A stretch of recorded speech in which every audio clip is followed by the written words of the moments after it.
Good evening and welcome to the Tequila Tales and the Script. I'm your host, Isaac Paul. So where do we begin? Let's go ahead and jump right into it. You know, I always like to give a brief description of what the script is.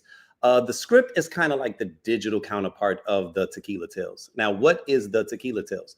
The Tequila Tales is a fully engaging and highly interactive discussion on love and relationships. Now, what it is not is a panel discussion. And I'm always certain to say that because, you know, with panels, the whole goal with panels is to sit up and listen to experts talk and tell you kind of how they feel about feelings, emotions, and just a wide array of different topics. But with the Tequila Tales, our motto is with love, we all have a story to share. And my goal is to get those authentic stories out of the very people that attend the shows. Now, the script, like I said a moment ago, is the digital counterpart of the Tequila Tales, and we are in collaboration with blackdoctor.org. You may be watching from blackdoctor.org. If you are not, blackdoctor.org is an organization that seeks to highlight Black care health professionals, and it aligns people with those healthcare professionals. So there are certain times where you are looking for a healthcare practitioner that maybe understands you on a more cultural, more individual basis. And it's not that there's anything wrong with anyone that's not of your culture, but there are times where you may be experiencing something and you just want someone that understands you on a more internal level. And that's what blackdoctor.org is. It attempts to, you know, connect individuals with those healthcare practitioners of color, right? We are going to have an exciting evening. We got a lot to discuss. I actually have some special guests, some incredible friends of mine, and they are going to be joining me for this discussion. So without further ado, we're just going to go ahead and just dive right into it. I'm going to go ahead and introduce you first to one of my best friends, one of my brothers, Kofi Allen. Kofi, go ahead. And he's in-house, right? Go ahead, man. What's going on? With you, man? Man, it's good to see you, man. You know, so listen, man, you know, it's always good, man, to have these conversations, man, with men. Right, because we got a lot of topics that we got to discuss, you know, and as you know, with the Tequila Tales, we always try to keep it as real and as authentic as possible. Right. You know, one of the things that I did not share a moment ago is we are streaming live through 5 different platforms. So in the event that you are the only person that's in that particular room, don't hesitate, right, to still engage in the discussion. If you comment, I have the ability to not only read the comments, but I can pull your comments up on screen. Actually, I just saw an update where I can click this little button and I can see the comments as they are being made. So that's a little dangerous. I don't know if he's going to do that because sometimes y'all be saying some ratchet stuff. So I'm going to still kind of read the comments. Right? Man, listen, you know. And, you know, as you all can tell, you know, we started a little later than when we first started the script, right? And that's because we're kind of more in the nighttime space now, right? So if you have not done so already, I want to recommend that you go ahead and grab a libation. It definitely makes the conversation that much more enjoyable. Not that you got to be lit in order to appreciate this, but just saying, right? If you're listening to us on your way to work, unfortunately, that's not the case. And hopefully you still find value, right? But Kofi, man, listen, man. Let's go ahead and get it in, man, because we got a lot of topics to discuss. What we will start with is a little topic I like to call in the news, right?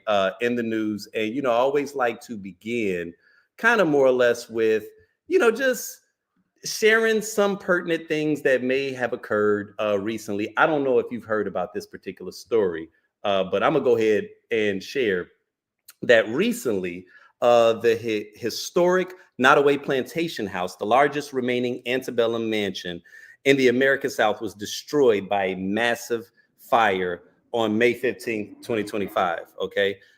In White Castle, Louisiana, built in 1859 by John Hampton Randolph, the 53,000 square foot Greek Revival and Italianate style mansion featuring 64 rooms and was constructed using enslaved labor.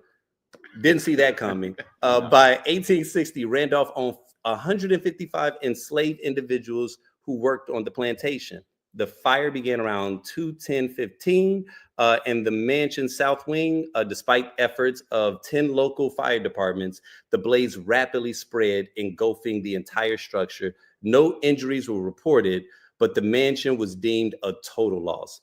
The cause of the fire remains under investigation. However, some people believe that it was the ancestors. A lot of people believe it was the ancestors, man. So, what I'm curious to know, brother, is what are your thoughts on that, man? Like, how do you feel about that? I'm just curious. As you was reading that and saying that, I thought karma immediately. I said, let it burn. Let it burn. Let it burn. I mean, I don't know how the local climate down there or how they felt about it and everything. Because we as Black people sometimes feel differently about stuff because it might have been part of culturally some stuff that involved them. But from everyone outside looking at it, I'm like, let it burn. We built it. They profited off of it. That is the sign of the times of the way things happen. I totally agree. You know what? I ran past this right here and I thought this was absolutely hilarious. I just want to share this real quick because this is actually, a lot of people were not even aware of like the significance of this particular. You made me happy. This you can bear. You stood right beside me. Have a cookout with it, right? And it's been pissing people off for a while, right? Because Black people don't take nothing seriously, right? So the moment that we knew that it was like, I've been saying all kind of memes with like, I think it was Malcolm X and Martin Luther King was playing dominoes sitting in front of the burning house. I've seen that one.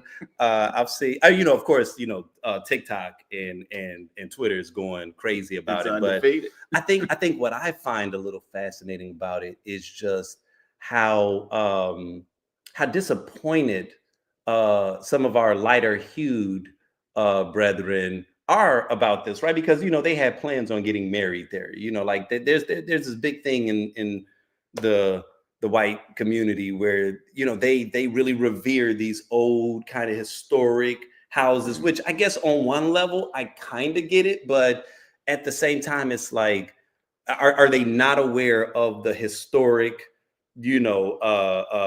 context of just really what that represents, and so I always just find, to me that would almost be like how would people feel if Black people decided to start having cookouts in Auschwitz, what I'm saying, or like somewhere where they were killing people during the Holocaust? If all of a sudden we just decided, what, let's birth our babies where they killed millions of Jews there, right? Like you all don't see any issue with celebrating something that for us was a dark period, right, in our history. Right. And they do feel some kind of way about that. You think about like when Kyrie Irving did just promote a book that didn't have anything. He didn't even read the book from my understanding. I don't know if he read it. He just read a couple things from it and he promoted a book.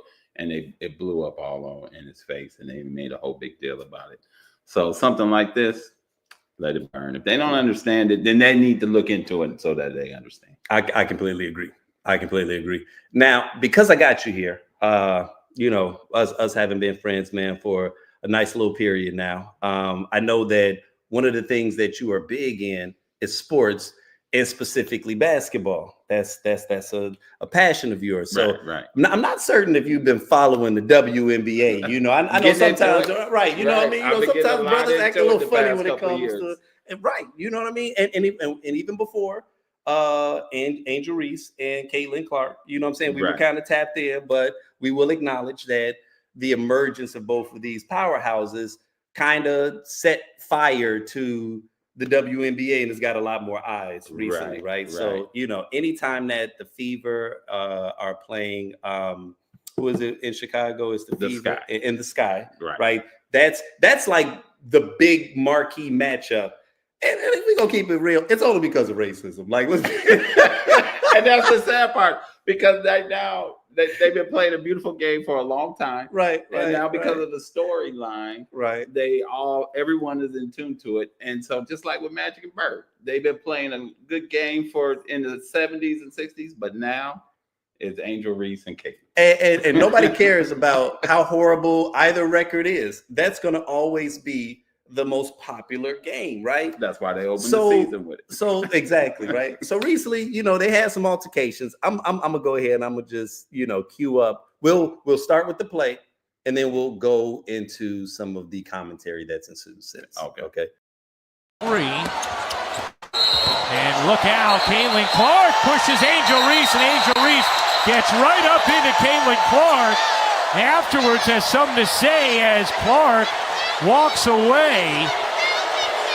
We know there are always increased eyeballs, energy, and attention around the matchups between Reese and Clark, and Angel Reese is still going after Caitlin Clark in the aftermath. Everyone in the arena had to know this foul was coming. As soon as you saw Angel Reese wide open, you knew that Caitlin Clark was going to come in and take that foul.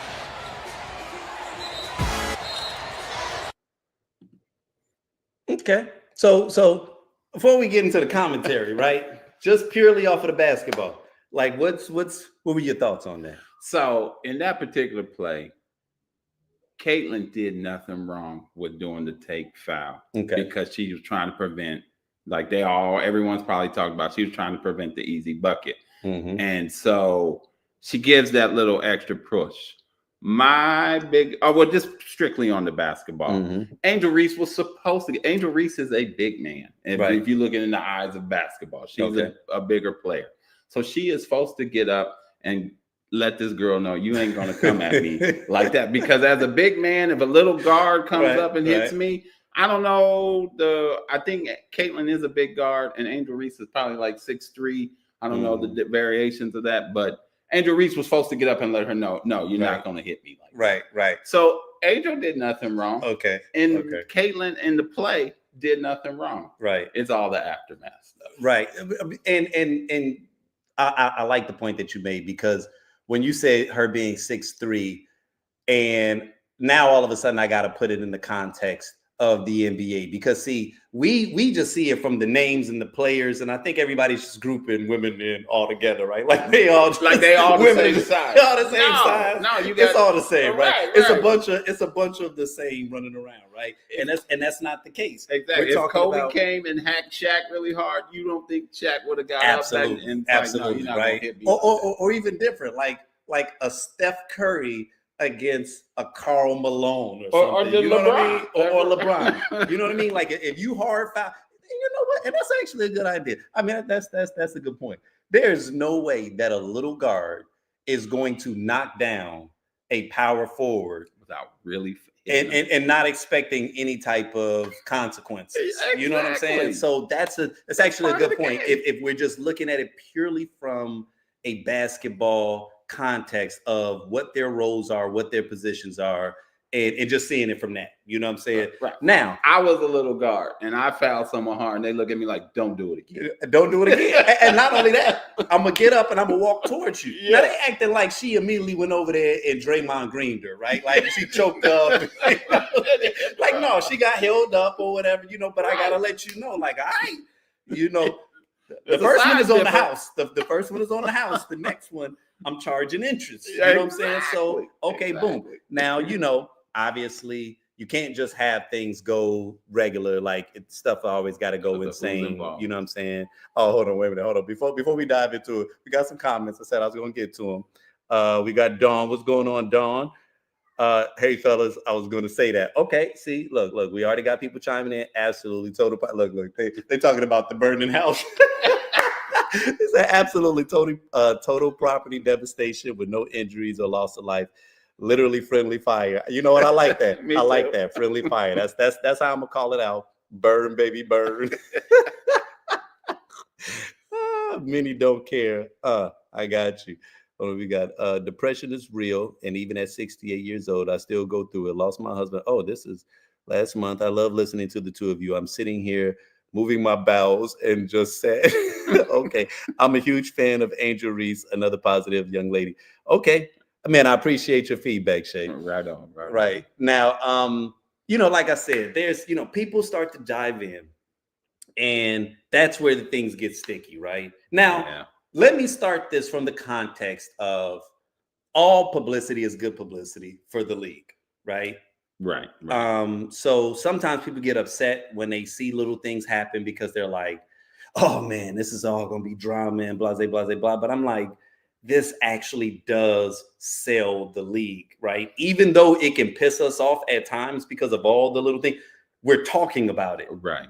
And let's be honest, and this is gonna sound a little bogus, but I'm just keeping it a buck. As hard as the women play, the biggest critique that the league has been that people felt that it wasn't as competitive as the men's sports, right? Which they're totally wrong with that. And they're totally wrong. Yeah. But it was only because of dunking, right? It was only because women weren't dunking, right? So because you didn't see a lot of physical things that made you go, oh, then those clips didn't trend. And we felt it wasn't at the same value. It wasn't at the same value. What I'm loving about, I guess, this direction that the WNBA is going is I kind of want the drama a little bit. If I'm just keeping it a buck, I kind of want the mess a little bit, right? And because that's what sports is at their best. Not only is that what sports is at their best, that's what the women do better than we do.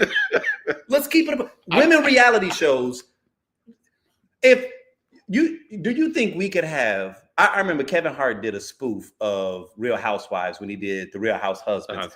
It can only exist as a spoof. Don't nobody care about 8 niggas hanging around doing nigga shit like that. That is not arguing with each other, arguing about sports and being boring, right? Like right. Women know how to take something small and make it impressive, right? So it's like, get me into. I want to get into the storyline. I want to get into all the details of what makes their league unique. Right. And plus the women's storyline, particularly with the WNBA, it's so fascinating. They all have a nice background, how they've gotten to this point, how the league is growing. I mean, when now I see people like Cynthia Cooper online doing podcasts, and it's just a great history. Yeah. So it is a nice, intriguing story. Yeah, me too. WNBA. But if we gonna get into this mess, I'm not gonna run from it, is what I'm gonna say. Like I kind of like a little bit of the let's go ahead and WWE it up a little bit. Yeah, you know what I'm saying? A little funky, a little we bit need of people fighting. Not liking each other. That's what they've been complaining about the NBA. People don't like each other. The WNBA, they don't like each other. And look, I'm gonna say this, and this is gonna sound like I'm just placating to the crowd, but I was actually excited about the season starting because there was something that was a little lackluster about the playoffs that I was just like, I kind of need something more. I think once my favorite teams faded, and I'm like, all right, I got to watch Indiana play, and I ain't trying to be bogus. I mean, if you from Indiana, no, I love Halliburton. I mean, I didn't like y'all when Reggie Miller was playing. I did. I like me some Reggie. I'm from Chicago, so he talk too much shit for me sometimes. I love him now, but I'm just saying, though, I was looking forward to, But we had a couple of comments, right? So I want to, because you told me that you weren't really familiar with what was going on with RG3, right? Right. Okay, so let me see if I can queue up this post. I want you to look at that. I did not already have it set up. Hold on, give me 1 second, because this is actually important. Here we go, right here. And this is actually what set everything off, right? was the comments by RG3, Okay. where he says, after watching Caitlin Clark's flagrant foul on Angel Reese and the aftermath, there is no way Angel Reese can continue the lie that she doesn't dislike Caitlin Clark. I know what hatred looks like. Angel Reese hates Caitlin Clark, not some basketball rivalry hate either. Hate. And I got to totally disagree with RG3 on that, because one of my best friends, when we would step on the court against each other, we would foul each other, we hack each other, we cuss at each other, we trip with each other. Like, folks had to ask, are y'all going to fight? And no, we're not going to fight, but this is basketball. It's totally different. And I know RG3 had to feel that when he's in between the gridiron. So when you're on the court, you can totally, there's folks I totally dislike when I played against them. And then afterwards, I'm like, man, this is really a cool cat. Or I can coexist with this person outside of basketball. So I think Angel, I don't know. We don't know what Angel Reese is thinking. She's given us her public persona, and I get that.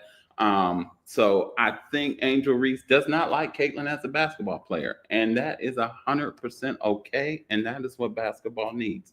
She don't go out there doing diss tracks on Caitlin. So I'm totally okay with her not liking her on the basketball court, and that's, they've shown it one side. Guess who don't like Angel Reese? Caitlin Clark, because that foul with that little extra push, that was a sign like, I do not like you as a basketball player. And then turned around and walked and away dismissively, like, and peons handle my business. But that is my culturally, that's what I culturally don't like about the way America has entered into this with the way she acted, because now it's, let's say the girl who act like, oh, I didn't know this was going on. I didn't know this was happening. Because she said that, I think, in her interview. I didn't even know what was going on. Yeah, you did. Yeah, you did. know all the time. You knocked down the power forward. Yeah, and you know what the consequences is from that. So that's why you walked away. You knew Angel was about to get up and trip. Yeah. Okay. All right. So once again, great commentary.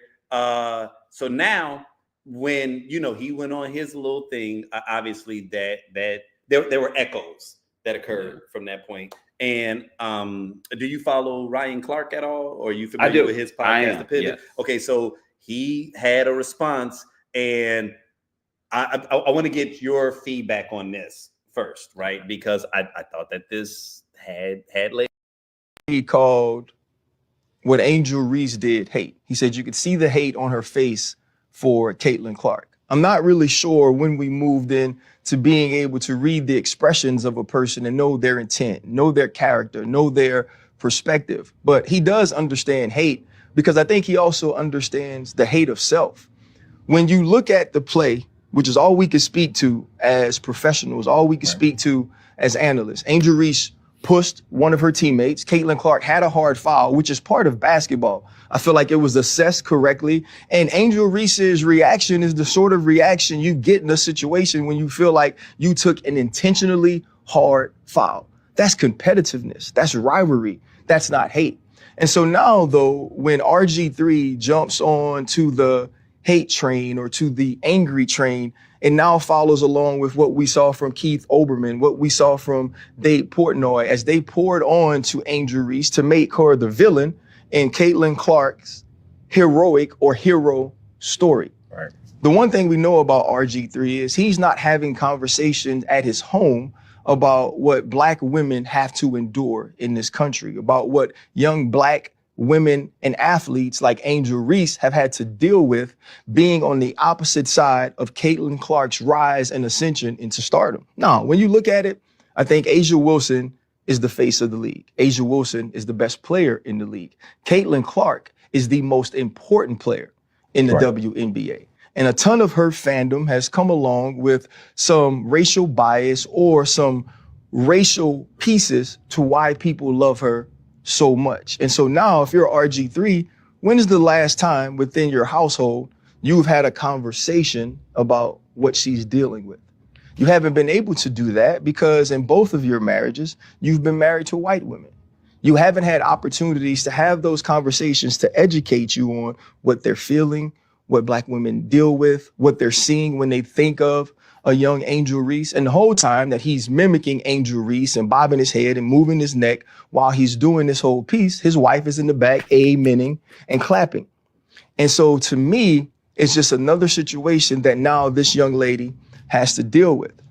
When I worked with RG3, he would make all of these sort of corny jokes about milk and how much he loved it and how important it was. And he always points out on social media the color of his wife's skin, as if the color of her skin is what makes her special, as if the color of her skin is what makes her a good wife. I've met the lady, I've had a conversation with her. Right. I think she's more than that.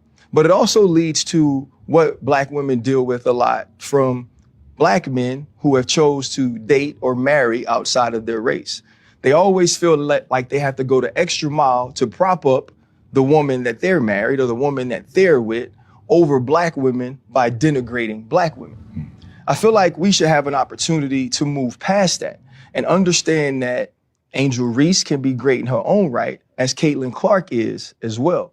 Caitlin Clark is a likable and lovable superstar. She pays homage to the stars of the past. She pays homage to the Black women that have come before her. And now she is carrying the mantle forward. So there's no need to pin those two against each other and paint them based on stereotypical tropes. And I think this is what I'd like RG3 to know, that no matter how much he continues to echo the microaggressions of racists, he'll be no less Black than me. Hold up. Limitless. Niggas to me cap pinning it. I'm about to hear it with Listen, man. Listen, man. Listen. Let me tell you something, okay? let me just go ahead and be all the way 100, okay? There is a way you can read somebody that like strips their soul a little bit. You know, I'll give you an example. When Drake and Kendrick were battling, right? Drake, and I'll be honest, I still feel to this day that Drake had the best song in that battle, which was Family Matters to me. To me personally, I personally think Family Matters was the best song in that battle, from construction to lyric. He had three beat switch ups. It was just hard to me, right? Okay. It got stripped of all of its power because the moment he released it, Kendrick released Meet the Grams a few hours later. And it's a song I've only listened to twice because it's haunting. It's, you know, when he was like, "Dear Adonis," and it was like, he's like, he's talking to his son. Oh my God, I'm talking to your son. I'm talking to your mom. I'm talking to your dad. I'm psychoanalyzing you. I'm breaking you completely down in a way where it's like, you really cannot come back from this. This ain't the song we gonna dance to the clubs in. Right. This is a nigga. I need to talk to a therapist after this. He did it for an audience and one like, you need to go see somebody. Bro, you just picked at a scab. You know what I'm saying? And then after that, he gave us Not Like Us, which was like, okay, now you got a whole ass bop. Yeah. And that wasn't a nail in the coffin. That was like a nuclear to a coffin, right? But like the best song to me was Family Matters. That right there was a Dear Adonis type of moment where it's like, not only am I going to call out the fact that you got a white wife, right? But then I'm going to do you a solid and be like, man, you always bringing up the fact that she's white. And I actually think she's more than that. I've met her and she's an amazing person. I'm like, bro, did you really just make this man's wife like you more? If you follow Ryan Clark, that's who he is. Ryan Clark will politely tell you ain't shit. I ain't gonna lie, man. Because I follow him, and I love about 85-90% of what he says. There are times where I feel like he can straddle the fence a little too much when he wants to be politically correct, which I understand. I understand because you know who he works for, so I get it. I get that, and of course that always happens when the topic of Trump comes up. And I personally get a little annoyed when people wear the kid gloves when it comes to Trump. Not because of how I feel personally, but because I feel like history is not going to agree with your trepidation, right? Later on. Like with us and OJ. Right.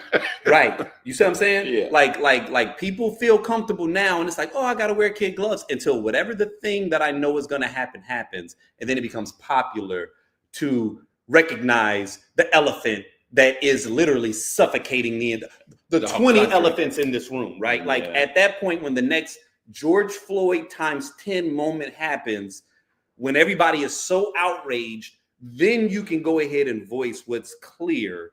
Then it's going to be popular. And at that point, I'm going to be like, shut the hell up, because you had a moment to say it early on. Before all this happened. And now you're doing it because it's politically convenient to do so. So I don't like that, right?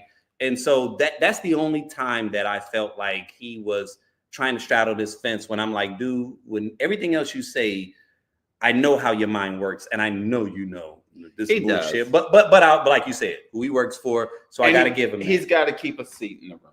Got to keep a seat in the room. I think more because people are like, that. oh, well, they look at people's money and how much they're getting paid, and they don't want to lose that. Well, Clark, I feel like he's got to keep a seat in the room. I respect that. And so that's a good point. I understand. That's a good point. Back to this topic. This is one of those moments where I'm like, bro, good job. Good job, man. You said what needed to be said. That is uncomfortable to say. And it's not just because, to be clear, it's not just because, because people, when they hear that, they will turn it into, oh, you say because I got a white wife, and it's like, no. It's not that. However, and we know this because we're both married to Black women. Who's gonna keep us honest more than anybody else first? Right. It's going to be your wife. Our wives. It's going to be your wife. Whether you were whoever it is that you're married to, that's the person that's got the most access to you. And it's not that his wife, there's anything wrong with her, but it's saying, I don't expect your white wife to have the cultural nuance and the cultural understanding and context or beliefs that a Black woman has. And I don't know if to say this, like it is a bad thing, but it's something they don't realize. It's a blind side. And it's definitely a blind side when you look at the history between Black people and white women, in particularly. And they play the victim and act like, oh, I didn't know this was happening and everything was going on. And then in reality, they know what they did. And it's like what Caitlin did, like I said, back to the basketball, what Caitlin did was nothing wrong. Take foul. This is not a basketball player that I like. She's beaten me several times. I've had to actually overcome her and beat her once. I'm going to give her a hard foul. No, it ain't nothing I wouldn't have done. I don't care what color the player is. I would have done the same thing. But to walk away and be like, oh, and then do the interview like, I didn't even know that was happening. That's where it culturally plays into what's the problem with this country.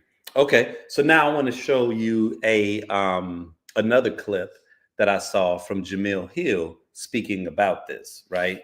And on Jemele Hill, that's probably why Ryan Clark, too, like you said, with the Trump thing, because she took a downfall because she did the whole thing on Trump and she tweeted about him. And ESPN let her go, which I think is totally wrong. So now, that's why I wasn't aware of that. Is that the common knowledge that is why she? That's from my understanding, from what I read and keeping up with everything. That's why she was eventually let go from ESPN. Well, you know what? I hope that sister continues to shine. And grow to the point where she realizes that ultimately they did her a solid. Oh, right? Jemele Hill's amazing. And she is amazing. And you know what? And we're in this space now where it's like, if you already have a voice, once you're untethered, you have an opportunity to grow on your own. Like, I don't know if you heard about Chris Wallace. He used to be one of the newscasters. He's a journalist, very well known, but for several years he was with Fox News. Right. And then he started working with CNN. Signed a big contract, and then he did not renew that contract. He was like literally turned down, like I think it was like $30 million or something, somewhere in that vicinity. And he was like, no, I kind of want to do my own thing. This because he sees what these other people are doing on their own. And it's like, okay, wait a minute. So I can say really what I want to say, do it on my own. You know, like everybody's seeing what Joe Rogan has grown into, you know, and how he's really considered to be the one that kind of tilted the scales more than mainstream media did. So it's like, oh shit. So if I go on my own, I actually have the capacity to be more powerful than if I'm tethered to the system. And so I hope that voices like hers and just many other people that are in this space continues to grow and evolve, you know, and have strength. You know what I'm saying? Where you say to yourself, like Don Lemon is out here. Living his life, doing his thing. As much as I miss him getting drunk as hell on CNN on New Year's Eve. Him and Chrissy, you can guarantee they was gonna be drunk on New Year's Eve. Look, but this was Jamil Hill's response. That Angel Reese has a personal hatred of Caitlin Clark.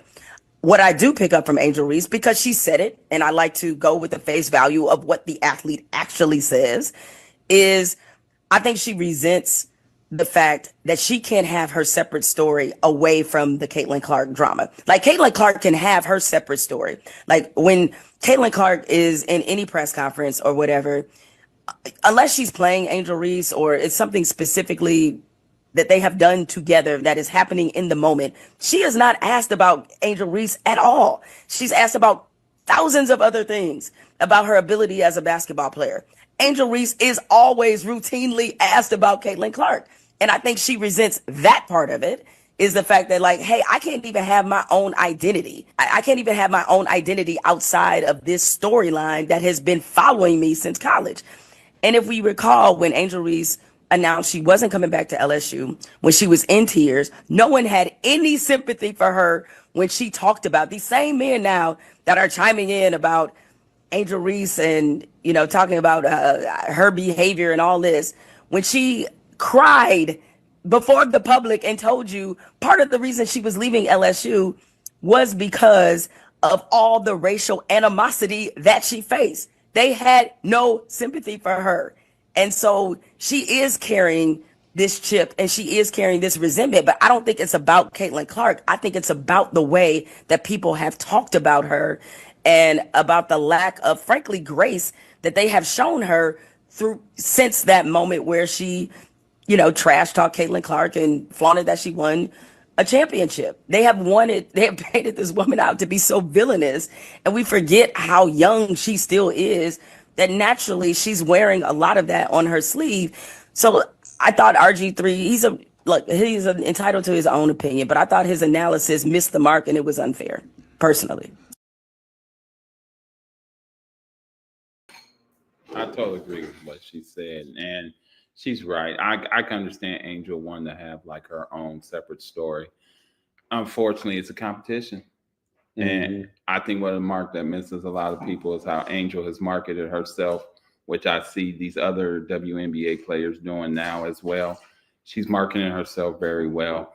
And this concept that she's not a good player is so wrong. The girl broke a double-double record as a rookie last year. She's an amazing player. So I think she should just use that as fuel, build upon it, and then she'll find her own story created. Eventually, she'll find her WNBA story, because her college story is legit, it's solid, it's in stone, and it's a legacy of its own. So she'll find herself in a story that they'll have a show on it eventually. Yeah, and I agree with you wholeheartedly. And it is, you know, for me, it's a couple of different things that's happening as it relates to Angel Reese and Caitlin Clark right now. You know, I think that when how do I put this and be fair, right? Because I've been a fan of both of theirs for a while.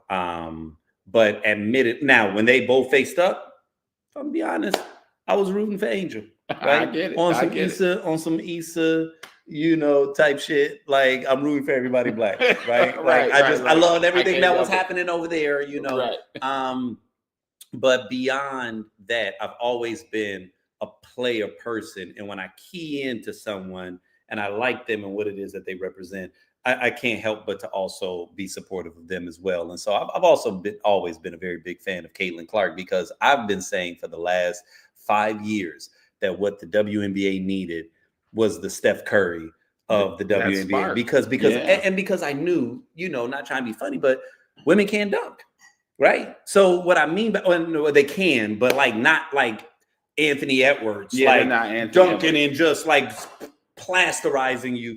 But what they can do is excel in skill areas, and which is what they play a more competitive game than the men do. And they do, right? And so, when you think about what Steph Curry has been to the NBA over the past, and just how he's revolutionized the NBA and how he is the last 5-7 years, he's been a more transformational character than even LeBron. Because as powerful as LeBron is, Steph Curry changed the game where people are pulling up from anywhere now because Steph Curry gave them permission to, right? It's like, oh shit, niggas can hit from the half court line, and now everybody's doing that. Shoot 10 threes a game, it's good. You know what I mean? Final scores of a regular game beyond, fucking overtime, 133 to, we're 118. okay with that. We're okay with that. Like, nigga, is anybody playing defense right now? You know what I mean? But just saying that, like, his style of play has grown into this space where it's like, okay, people like to see that now, right? And so, when I started seeing that, I said, okay, women can do that because I've seen women hit some shots and shit. So they're really good. They're great shooters. Because people always will compensate. Right? If I can't do this well, then I'll do this well. Yeah. So if you can't dunk, then what else can you do? Right. We focus on other elements of the defense, but I was like, they're gonna need something that feels like a sideshow, and that's what Steph Curry is watching him. Sometimes he'll do shit, and I'm just like, that was amazing. Come on, bro. Like, dude, like even now, where he would just falling out of bounds, throw it up, nothing but then you just like, bro. Right. Oh my God. And that's what Caitlin brings. And that's what she brings, right? And so from the moment that I saw her before she even came into the WNBA, I was like, okay, this is exciting. This is exciting to watch. You know what I'm saying? And it was supposed to be something that we were all just supposed to enjoy until that rivalry happened. And this right here. Reese told her, hey. And the bad part, Angel didn't even start it. But she is the power forward. That she is the power of the game. Right. So guess what? Her job is to enforce and let everybody else know on the court that I'm running this joint. So listen. And it was honestly, I still think everything that's happened has been incredible. But off of even just what Jamil Hill just said, which I honestly, I didn't even see it from the context of what she said. And once again, that's why you gotta love Black women, right? Like that will conceptualize something in a way that even you haven't realized. Like I didn't even think about that. I did not think about the fact that every time you think about her, like, and when I say she is not lying, because I read the comments. That's what I do. I read the comments, and if Caitlin is doing something, yeah, occasionally you may get a troll that'll say something like, oh, Angel Reese can never, whatever. But normally it's just whatever. It don't matter what Angel Reese does, they are going to compare her to Caitlin, right? Yeah, and it's because of this troll culture that we live in, where it's like, I gotta belittle Black women. You know what I'm saying? I gotta belittle women, period.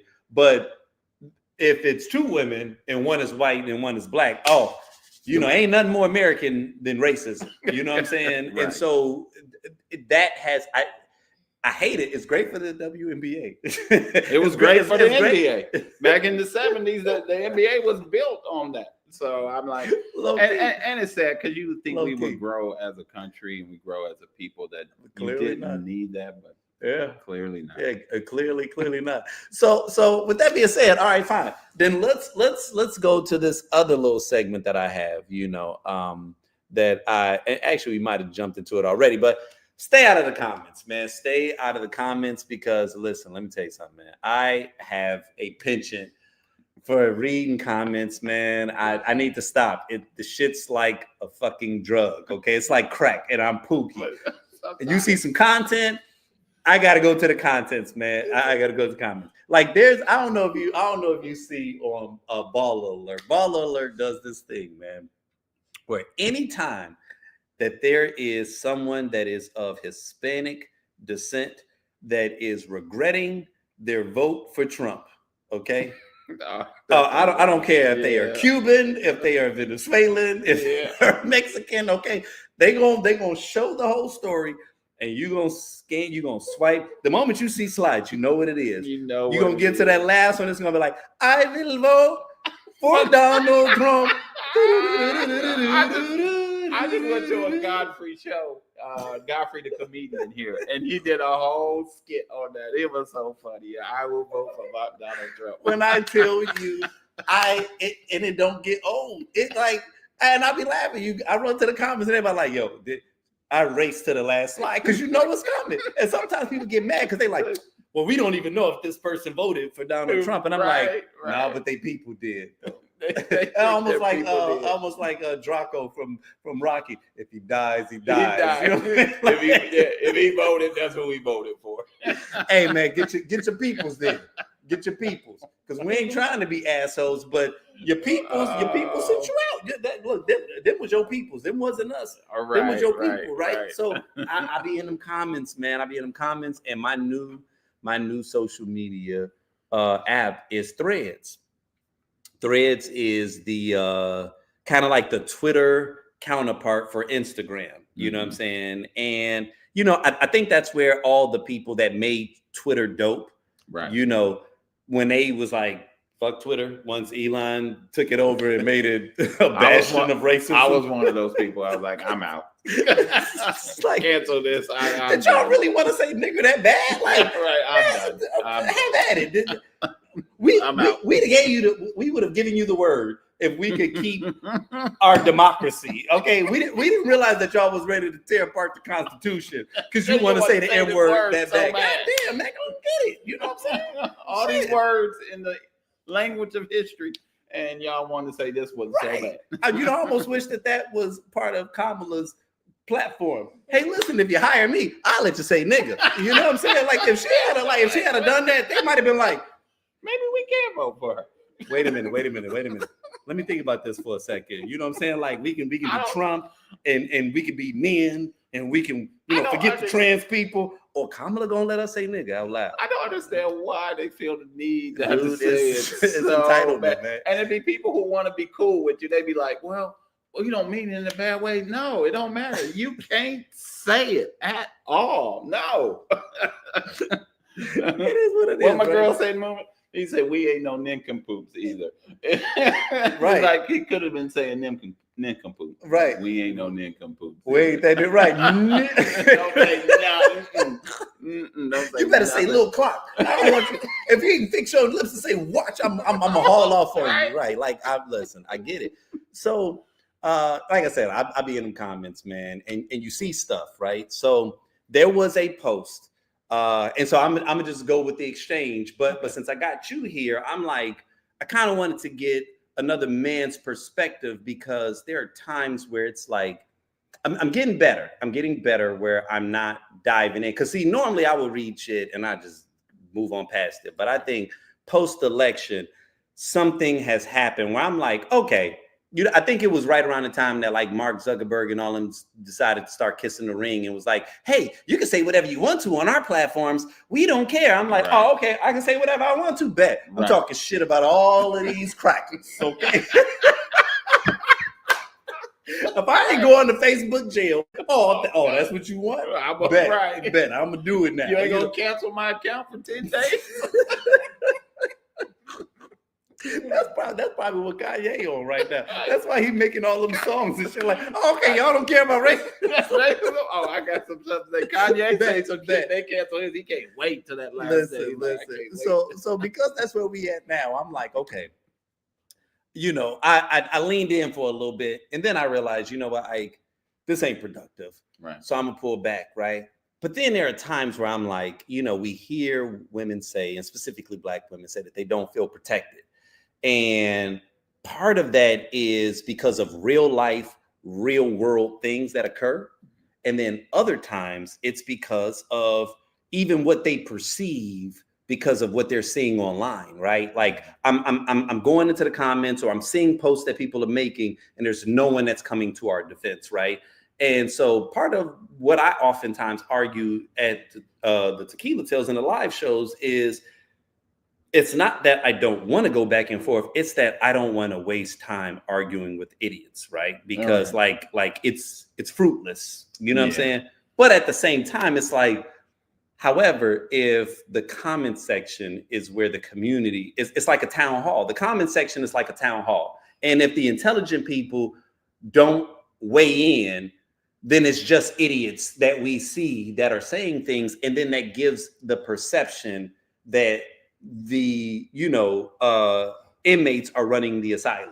You know what I'm saying? I get that, but sometimes with them comments is if you argue with a fool, you don't know who the fool is, and that's true. And that's the line with those comments. It is, and so I'm teetering that line, but every once in a while, like Pookie, I'm telling you, I gotta dive back. Let me take this hit one time. So we'll go with this little thread right here, just to share what was going down. So it started with a woman sharing. I get a random knock at my door while I'm on FaceTime with two friends. I wasn't expecting company, but I have another friend that pops by when in the neighborhood. So I called out her name, no response.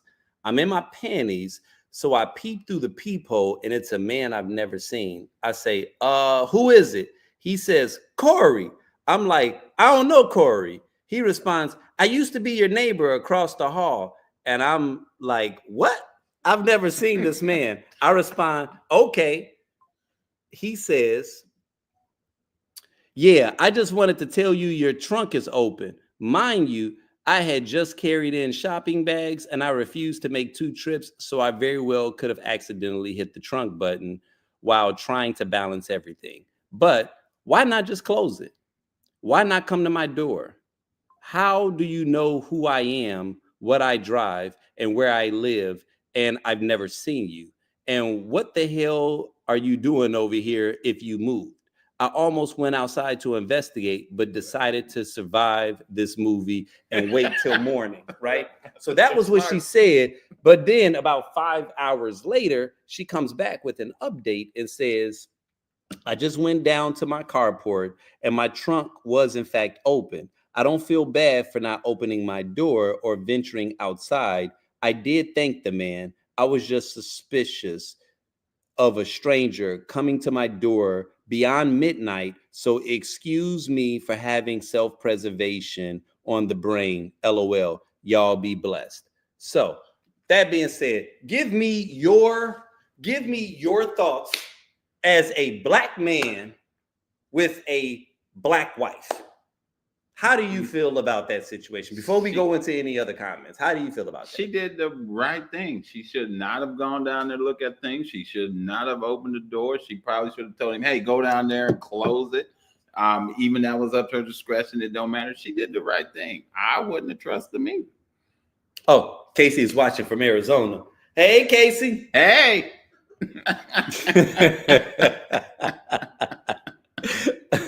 But yeah, so thank you for that. Okay, because that is 100% how I feel, right? My wife definitely wouldn't have opened the door. Oh, listen, I literally have conversations with Casey where I'm like, listen, if I'm not there and someone rings the bell at night, like, you ain't even got to answer the door. No. Like, you know what I'm saying? Like, unless it's DoorDash and them niggas put it on the thing and they walk away, or even in the daytime sometimes. Like, it's like street lights go out. My wife knows she ain't answering the door. That's her own choice. She's like, no, there's no lights outside. She don't answer them barely during the day. Listen, okay, right? What you say barely during the day? So that is how we feel as men, understanding the safety of the women that we love.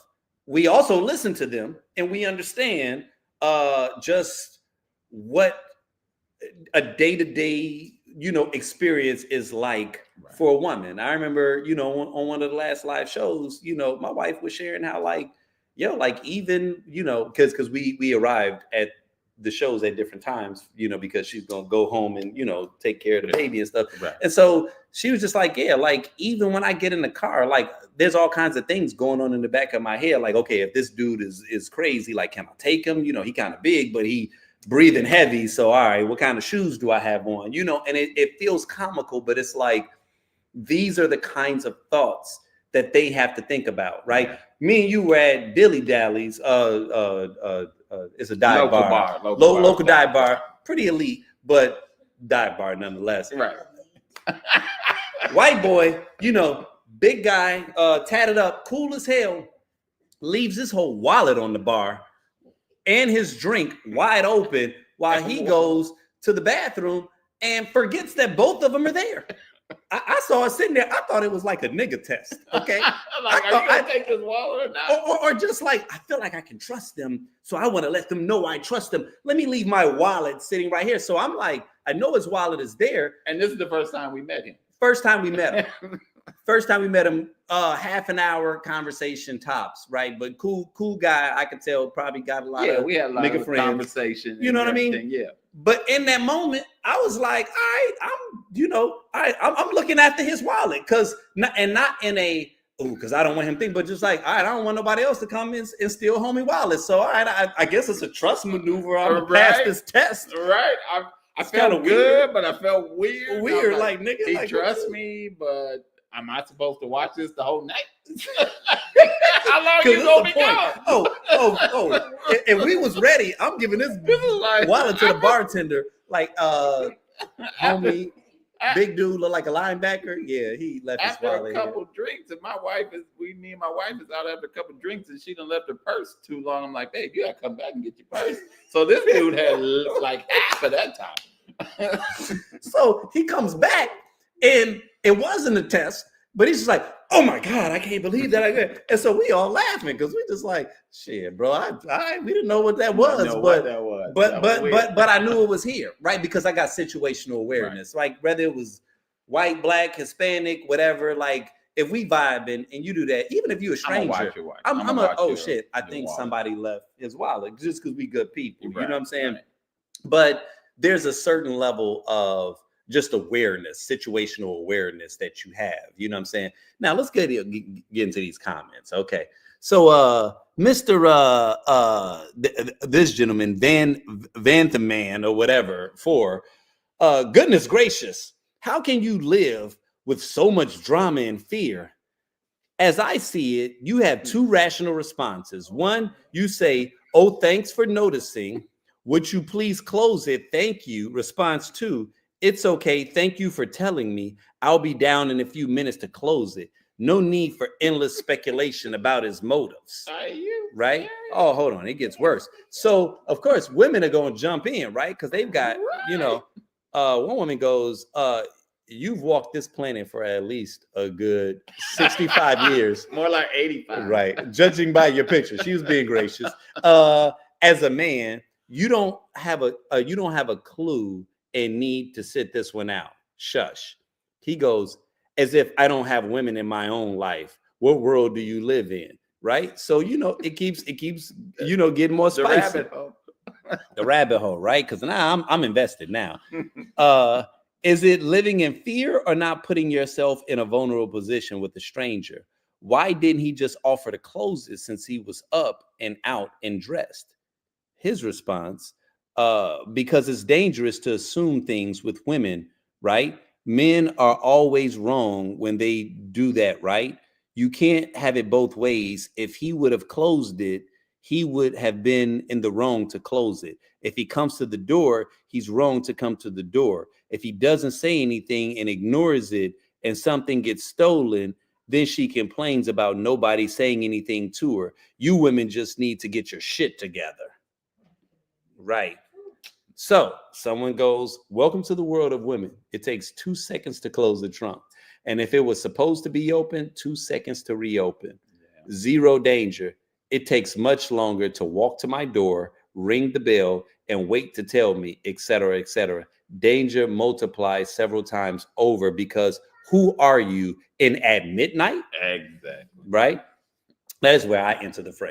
Because I told you, there's only so much that I can take. And I did respond to him. And I basically let him know, like, bro, like, how would you have responded if it were your daughter or someone that you love? Right. Like, are you recommending that they just open the door in the wee hours of the morning and invite people to have a fireside chat with warm milk? I was like, have you seen Law and Order? I was like, this literally sounds like the intro scene to a Law and Order episode. Yeah. I was like, stop gaslighting these women, bro. Like you claim you have women in your life, but this woman made an update and said this is at, past midnight and somehow you think that this shit makes sense. You know what I'm Right. saying? Now, I will give a few people the pass because she said the first two parts. Well, she said the first two parts before the past midnight. So they may have just been reading the first two parts and immediately jumped to a conclusion. I still believe, I don't give a shit if it's 12 in the afternoon. If you feel a little hesitation about a stranger knocking on your door to tell you something, it is what it is, right? Things happen. But there were some people who responded before she gave the update. When I came in, it was after the update. So everybody I'm tearing an asshole is because it's like, bro, if you think a woman at 1 a.m. is supposed to just be hunky-dory and be comfortable, I don't know what planet, I don't know what level of white privilege this is. Y'all the niggas that be getting killed in these horror movies because y'all go out and investigate and shit. You know what I'm saying? Thank you. Let me open this door and offer you a glass of drink. Knock. I don't hear. Let me go outside and look under this car and see what this is. You know what I mean? Like, I don't know if this is the trauma that we deal with as Black people. And it ain't just us, because they really don't do it either. They assume that we should be the ones that do that. And they don't do that either. Because if we came to their door and it's a white male and it's 12 o'clock at midnight, they trip. Kofi. And I didn't want to go racial with nobody in these comments, but I swear to God, I was holding that race card like a Trump card in my back pocket. I was like, do I want to take this book? When I was younger, I used to deliver for Amazon. And I told them, look, when it gets dark, I'm done. Because y'all got me going up to places where it's dark and they asking, who is it? What are you doing here? I'm not about to get shot delivering your packages. Ain't no DoorDash that goddamn important, right? So here was another dude. He goes, and this was under this man's thread because, you know, he had a lot of comments after he said that shit, right? So he goes, we're upset because a man didn't touch your property, took time out of his life to help make you safe and communicated. He feels entitled, right? So I just said, how would you want your daughter to act if a stranger rang her bell at 1 a.m. when she was in her underwear sharing some news that would bring her outside the safety of her house? Don't you think, I said, don't think like a typical dude. Personalize the shit as if it were a woman you actually care for. I tell my wife to not even answer the door when I'm not home. I expect other women to have the same level of caution. Now, you would think that would be enough. Right. Apparently, this nigga had time. And apparently I had some time too, okay? Because nigga, listen, I told you, stay out of the comments. So I'm guilty, okay? This is me on a guilty tirade because I should have just left it alone. But that's part of it. Because I'm just like, nigga, I like, you can't see this. Well, and it's not only that, but it's like there are times where it's like, because even before I will comment, I will go to your page and be like, oh no, you're a real person that's got a real job, look like you make some money, look like you got a family, but yet you don't understand something that to me should be so common. So I'm like, let me go ahead and let me educate one. You know, I'm gonna just take a quick one, make this little comment because I can't resist myself. Right, so here we go. And it you know, we didn't go real long, but I'm gonna just let you see how ridiculous this exchange went. So admittedly, you guys, I gave him too much time, but I also knew I had this show later today. So I was like, it's going to make it interesting. It's going to make it interesting. I'll just take screenshots. So, you know, maybe I was a little self-serving. But anyway, as he said, did I say open the door? Did I say run out and check? What I said was don't vilify the guy for doing a kindness. And you could ask him to please shut the trunk. I can't get down there right now. At some point, she should go check. It's her car. You can't just stay in your apartment. So I said, she didn't vilify him, but you have to acknowledge that ringing anyone's door at 1 a.m. is cause for alarm. If you ring my door past 9 and you're not DoorDash, I answer with the utmost sternness in my voice. I drive Uber in my downtime, and at night, I'm not even conversational with women unless they initiate. They get harassed daily by men. Expecting them to be carefree past midnight with strangers is beyond unfair.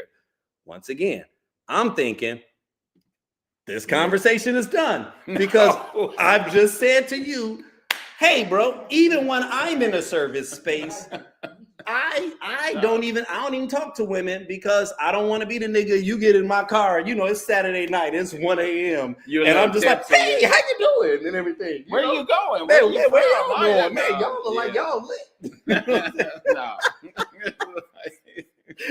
All of a sudden, I'm rapey to the nth degree, right? They just like, no, let me go and pull this shit back. We're actually getting out right here, sir. All of a sudden, the app starts telling me, "Is everything okay?" You know what I'm saying? Like, no, I'm not. They at a location at a local grocery store, and they're gone. Not doing that, right? So he responds, "Yes, vilify. Reread the original post. I stand by what I said. He did a kindness. She don't want to go down. Fine. Understand the logic. Been there, done that. Waking up a neighbor at 4 a.m. to tell him his yard had exploded because the water main under it had broken. He kept yelling at me. He was calling the police. I told him, go ahead, call. At least they'll call the right people." Okay.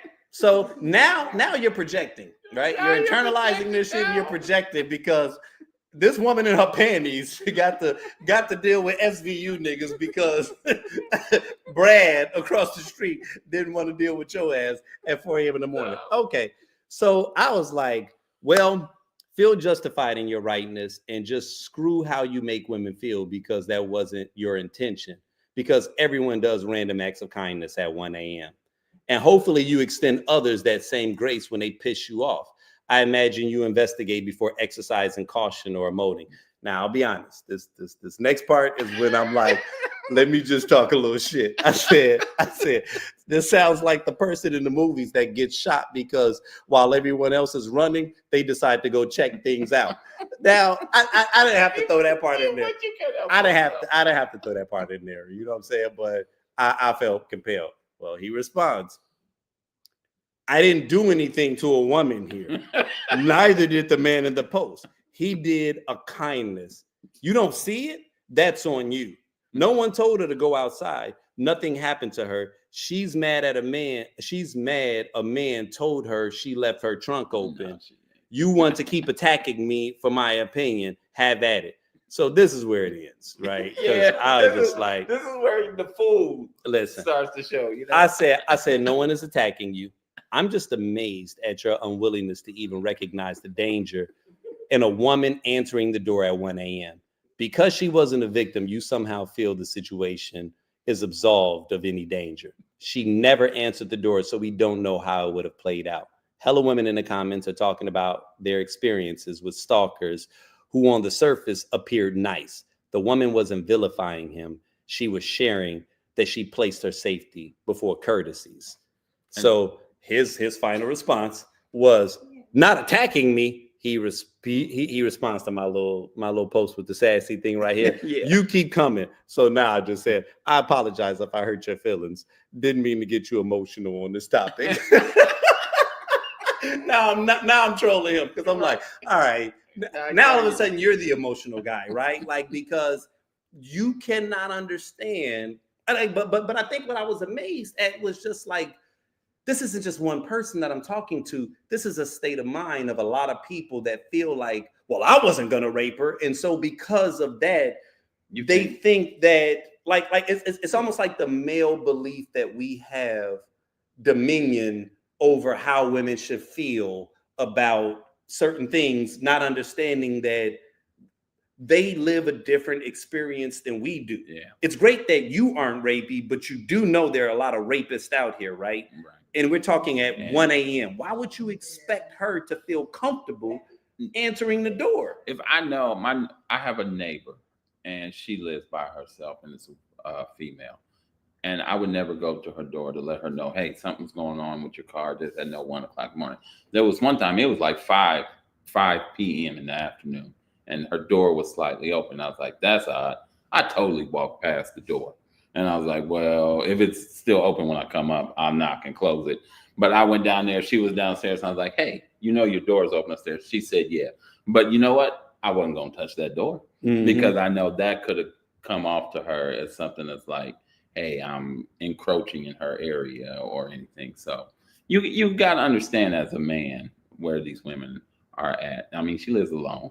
So right, you gotta understand these and things. and I feel like that's one of the things, man, that we don't do because we're also willing to see a situation from our own perspective without empathy, because that's really what empathy is, right? It's the capacity and the ability to be able to recognize someone else's experiences, even if you have not lived them, right? It's saying that I'm not a rapist, no one that I know has raped anyone. However, I should be able to understand the fear that a woman will have in this type of situation. Right. And our inability to do that, to me, is willful. It's willful, right? Like, because you can't do that if you want to. And it's an exercise. In my house, like with my wife, there are certain things I'd be like, how come you didn't just put that away? She's like, it's too high. So as an exercise, I'm starting to realize, okay, this is too high for, this is too much of this for, this is too much of that. And then you find yourself empathizing on more of the other things as well. Because I'm telling you, and so in that moment, and so like, you know, I guess the benefit of that was throughout the day, you know, I've seen more women chiming in and just liking that, right? And it's not that I need the social currency of them liking it. It's them to know you're not alone in feeling how you feel, because sometimes when men make comments like that, you see a lot of activity under it because it's other men that feel that way, and it's like, and it's just like, all right, I get it, bro. Like, you know what I'm saying? Like, I'm not trying to simp on you, but nigga, if it was your daughter, if it was your wife, you want her opening a door at 1 a.m. But what was blowing me was that sometimes I would even see women in the comments, you know, echoing the same sentiment. And then that's when I start to wonder, what if it was a cutesy white woman that was petite? Because see, that was a sister that made that, right? And so that's also something that you start to see in social media, where it's like, we're all looking at the profile picture and we recognize who it is that we're commenting behind. So did you not feel that the Black woman deserved to be protected? And so therefore she should have just opened the door because Chad or whatever that dude's name was that sounded white as hell, you know, in your mind, you saw Black woman, you probably thought, oh, well, that was probably a white man that came up and he was doing the respectable thing, you know, because Black men don't do that thing. So no, he was probably white, and so therefore she was safe. Because white men don't rape Black women.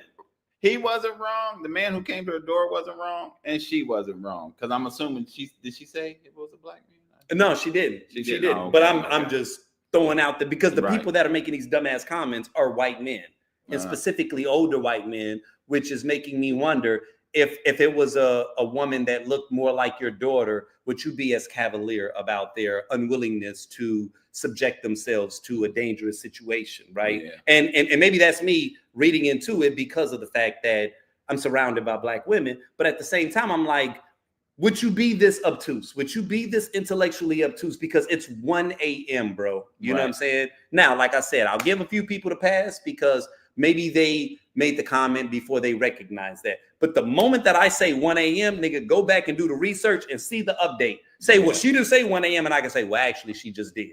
And then you can recant. Oh, okay. Well, in that case, I thought it was 5 p.m. No, they're still standing on it because, and that lets me know you do creep type behavior like that. You the type of nigga to follow a stripper home because she left her wallet at the club, and you wasn't that in the movie? That was in like Players Club or one of them. I think it was Players Club, wasn't it? You know, leave her wallet at the club, you'd have lost that money. You go out to work harder tomorrow. I'm not going nowhere near you. But that happened in Players Club, right? Where like the dude walked by and it was the woman that he was in love with, and it was like, oh, well, I followed you home, and it was like this dude was like a full-on creep, right? And it's like, but in his mind, I'm the nice guy. I would never rape a woman. Yes, you would. You gotta understand that. Yes, you would, bro. You know what I'm saying? You going in there with still attentions. That's the thing. You may not act on these attentions. You may not actually fully go to that extreme, but you're still going with attention. Because let's admit it, we as a man, we always got some sort of attention. We gonna be nice. Some hidden agenda. Yeah, we got some hidden agenda. So it's like, yeah, you still had attention. Did you ever see the Chris Rock special? Yeah, he was like, I didn't know if I could say that. Helping you out. Can I help you with some dick? Yeah. I didn't want to say hey, that. Can I get the door for you? Hey, can I get you some dick? Like, and it's funny because we know that sometimes, right? So it's like, You don't think that they know that every time someone is doing a nicety for them, that it comes with something extra? Right. Oh, so I answered my door. Oh my God, you're the knight in shining armor. Thank you for telling me about my. You know, he think there's a porno skit where, you know, because it always starts with that. No. Hey, I'm just so hot right now. Maybe you can help. Like in his mind, he had something else. There's no way at 1 a.m. that this dude had intentions of, because other women were pointing that shit out in the comments where they were like, okay, so wait a minute, you didn't close it. Because in the hood, why are you they over would have here? been like, nigga, why didn't you close it? But also, why are you over here? It's 1 a.m. You no longer live here. How do you know what kind of car I drive? How do you know where I live now? That's you no longer live here. Yeah. It's too many things stacking on. This is giving stalker vibes. And it was amazing how women decoded that shit in the comments, but men were so tapped into feeling like I did a good deed. And thinking now more about it, he may have had good intentions. He was not going to harm this woman, but he was like, ooh, she's cute. He don't live there no more. But he was probably like, oh, I remember this girl. I remember her driving that car. Her trunk is open. Let me go up there and tell her. He doesn't live there anymore. That is walking in the neighborhood. Yeah, you know why are you? That is a real good question, though. He was stalking her, and that is what the women were pointing out. And I'm like, the fact that men were so obtuse in this comment section and leaning in, I was like, see, this is where it becomes difficult for growth to happen, because maybe you aren't the rapey type, but if you can't see the clues. Now, let it have been something about some goddamn child support or something, right? And a woman trying to do, then all of a sudden, you know, men can become super sleuths. You're right. No, let me tell you. She know this? Well, how does she know this? Yeah. But all of a sudden, something that's really clear. Okay, so it's 1 a.m. and you just out on a walk and you just happen to see something, like, you know what I'm saying? Like, was your Ring camera still active? Hey, at 1 a.m., I understand that a lot of people ain't gonna trust me, and then people who do trust me, I don't trust them. At 1 a.m., that's a bar. People that trust me, I don't trust them. Now, keeping on the same thread as the nice guy, Casey sent me this post the other day, and this is why I was like, okay, I know how I felt about this. I want to get your perspective on this right here, right? So this is the nice, sassy men apocalypse, okay? Is what that I know, right? I know. It's tragic. It's some bullshit, but here we go. Camp, but these 4 insufferable losers, the nice guys who weren't actually kind. Don't date the nice guy, sis. He will be your biggest op. The nice guys in movies and shows really function as a tool to condition women to eagerly disrupt their lives, give up their dreams, and center these mid-men. And also view these romantic relationships as their destiny instead of the oppression that they were. Don't go. What? Please stay with me. I am so in love with you. Please don't go. Oh my God. I know. I should have waited till now to say it, but Yuck. that was stupid. Okay, I'm sorry, but I'm telling you now. I love you. Do not get on this plane. Girl, get on that plane. Miss, are you boarding the plane? Hey. I know you love me. I know you do. Miss. This is all nice guy propaganda. I promise you, you will never ever regret pursuing your dream. Ever. For centuries, men have had access to women by default. So when women started experiencing more liberation and power than ever before, they had to find a new way to control us. So they invented this whole nice guy propaganda. And it worked like a charm. The manipulation? Are you fucking kidding me right now? Hey. I know you love me. This baddie worked her whole life for this. She literally got a first-class ticket to Paris. Everybody's waiting for her. He is literally putting her career on the line. He is sabotaging her right now. Like in real life, this could very much deter her whole career and her whole life and all her dreams. Ross was propaganda for mid-men nice guys. I have a book coming out about all of this, and I do a deep dive about every lie that women were indoctrinated with. Sis, you better get on that fucking plane. The right guy will make it work with you. Trust me. Because why were the most gorgeous women in movies and TV paired with soggy, generic men? It was like the blueprint of the sassy man apocalypse. This is why we have the dating scene that we have now. These dusty, insufferable mid-men, the nice guys think they're the prize. They feel like the prize because of these shows. Like, all these nice guys, they all sucked. They all centered themselves, their dreams. They all held these amazing baddies back and just felt so entitled to women. They were always jealous, always narcissistic, always love-bombed.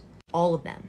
They all drag these baddies to their level. And subconsciously, we would watch this media and be like, oh my God, we should give him a chance, because we consistently saw this happily ever after in movies and shows, where the nice guy gets a second chance, a third chance, a fourth chance. But we were gaslit into thinking this was romance and a great love story. This is how they indoctrinated.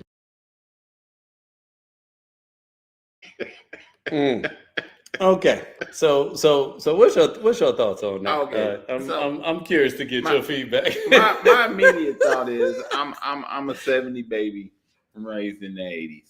Okay, so we grew up on pimp culture, and pimp culture taught us the way to treat a certain women way, which now, looking back on it, was not right. And I have grown and I have changed, and I love my wife.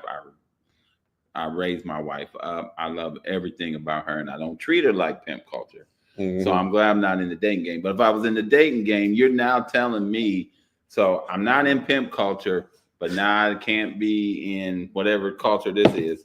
So what other culture am I supposed to fall back into? I'm going to fall back into pimp culture. So what is it that they want? That's a loaded take. That's a loaded take.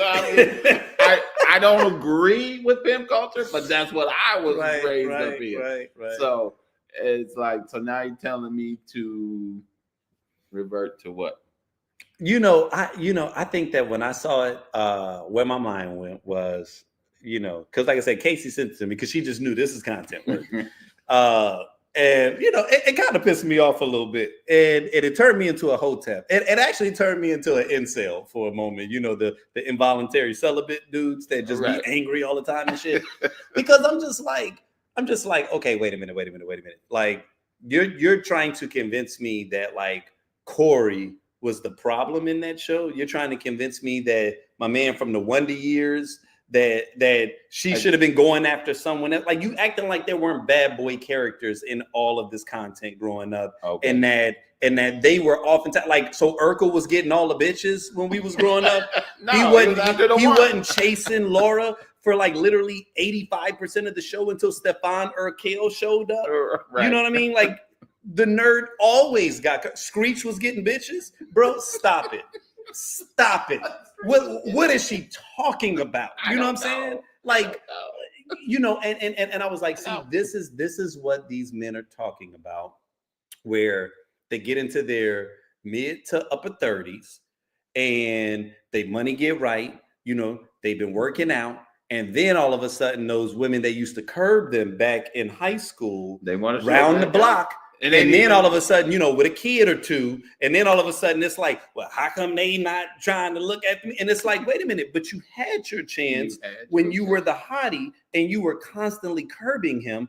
And now that he's on the up and you're down here, you see what I'm saying? And it's like I felt like she was conflating two different things. Like, oh, that's what's wrong with the sassy men culture. I'm like, no, I think you're creating a narrative that's, I don't know about the Ross shit. Like, that's some white people shit. I never seen all that Friends stuff either. So yeah, and I mean, if you have your career and your dreams and everything, you should not give those up. You definitely shouldn't give those up. But there's a way to find, if the person that you love, to find them in that as well. If you were going to Paris to pursue your dreams and stuff, and he ain't doing nothing, tell this nigga get a ticket and let's go to Paris and let's do this. If you about it, let's figure out, make this work. I totally agree. But if if you're saying that he's a simp because he's telling her that he loves her right before she goes to Paris and stuff, that's. And I just didn't understand what the okay. So what's the girl go chase your dreams? And I'm like, okay, now I get it. This is content, so you. Sometimes people do things so that they can go viral, right? Yeah, and so you that's get true. that. But at the same time, it's also like, okay, but what ultimately would you instruct people? Because and maybe it's different for Black people than it is for white people, because sometimes what we find is that there are a lot of people that have gone after their dreams. There are a lot of people that have focused on their career. And then once they're ready to finally settle down, they realize that they may have missed that mark, right? Or that the opportunity may have passed them. And I'm someone that says, I don't necessarily think that that's a bad thing. I don't think you made the wrong decision, but let's not villainize the good guy. You know what I mean? Like for people that like it. So are you saying that women should just not date anyone, or are you saying date the shitty character? Because when I grew up, Zach Morrison was the cool guy. Like, the Joey was in Friends. He was the one that was getting all the chicks. It wasn't Ross. It was Joey, and Joey was running through chicks. Like, what are you talking about? Like, there wasn't the sexy dumb guy, the bimbo of the men on this show, and you had that option.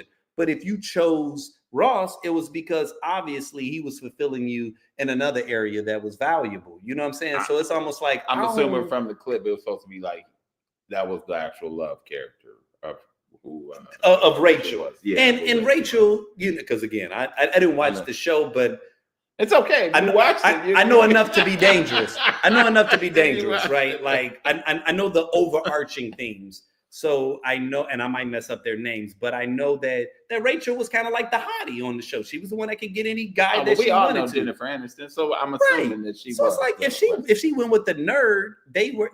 I don't think that they were trying to, And then the whole men of the prize thing, I was like, are white people really talking like that? Because that kind of felt more like our culture. That's more us. That's more Kevin Samuels. Like it kind of felt like she was biting. What's our gymnast name? I forget her name, and her husband, and he said that he was like, I'm the prize. And right. Simone Biles. Yes, I was gonna call her the Gabby, but yeah. Right. And so are you trying to call her husband the sassy man? Right.